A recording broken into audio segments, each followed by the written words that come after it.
Bismillahirrahmanirrahim. Assalamualaikum warahmatullahi wabarakatuh. Alhamdulillahi rabbil alamin. Wassalatu wassalamu ala asyrafil anbiya'i wal mursalin Sayyidina Muhammadin wa ala alihi wa ashabihi ajma'in, amma ba'du.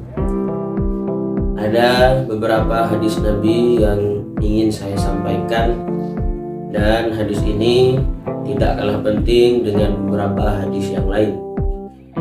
Beberapa hadis ini disebutkan di dalam kitab Ihya Ulumuddin karangan Imam Al-Ghazali. Hadis ini menjelaskan tentang keutamaan daripada lapar atau keistimewaan daripada lapar. Mari kita baca hadis yang pertama. Bismillahirrahmanirrahim. Qala Rasulullah sallallahu alaihi wasallam, jahidu anfusakum bil ju'i wal 'atsi fa innal ajra fi dzalika ka ajril mujahidi fi sabilillah wa annahu laysa min amalin ahabba ilallahi min ju'in wa 'atsin. Artinya, jahidu anfusakum, perangilah hawa nafsu kalian, bil ju'i dengan lapar, wal 'atsi dan haus. Fa innal ajra fi dzalika, karena sesungguhnya pahala daripada lapar dan haus itu ka ajril mujahidi, seperti pahalanya orang yang berperang fi sabilillahi, dalam jalan Allah. Artinya, pahala orang yang menahan lapar dan menahan haus, pahalanya sama dengan orang-orang yang berperang pada jalan Allah atau untuk membela agama Allah. Wa annahu laisa min amalin ahabba ilallahi min ju'in wa 'atsin, dan sesungguhnya tidak ada pekerjaan yang lebih dicintai oleh Allah daripada lapar dan haus. Jadi lapar dan haus sangat dipuji oleh Allah Subhanahu wa taala, sehingga oleh Nabi Muhammad SAW disebutkan di beberapa hadisnya. Bahkan hadis yang kedua menyebutkan, yang diriwayatkan oleh Imam Ibnu Abbas, berbunyi, wa qala Ibnu Abbasin qala Nabi sallallahu alaihi wasallam, la yadkhulu malakutus samai man mala'a batnahu.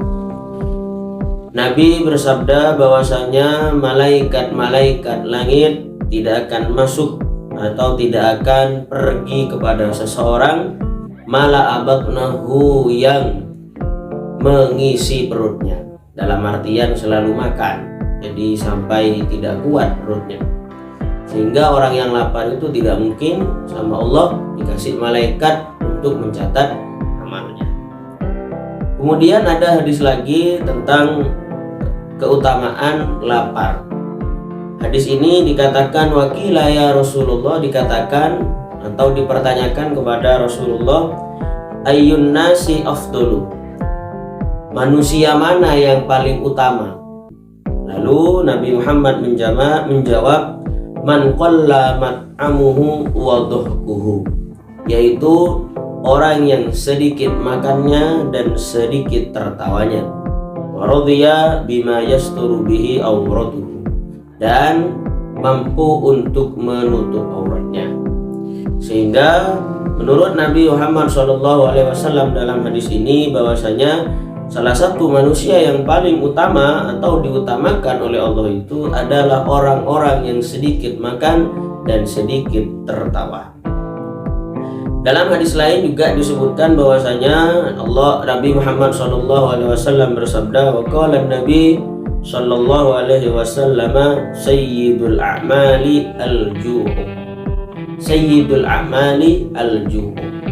Amal yang paling besar, sayyid atau yang paling besar, sayyidul a'mal, amal yang paling besar itu adalah al-ju', nahan lapar atau lapar. Kemudian juga diriwayatkan oleh Abu Sa'id Al-Khudri, Nabi Muhammad SAW bersabda, ilbasu wa kulu washrabu fi ansafil butun fa innahu juz'un minan nubuwah. Ilbasu, berpakaianlah, wa kulu, makanlah, washrabu, dan minumlah, Tapi batasannya fi ansofil butun, cukup setengah dari perutmu.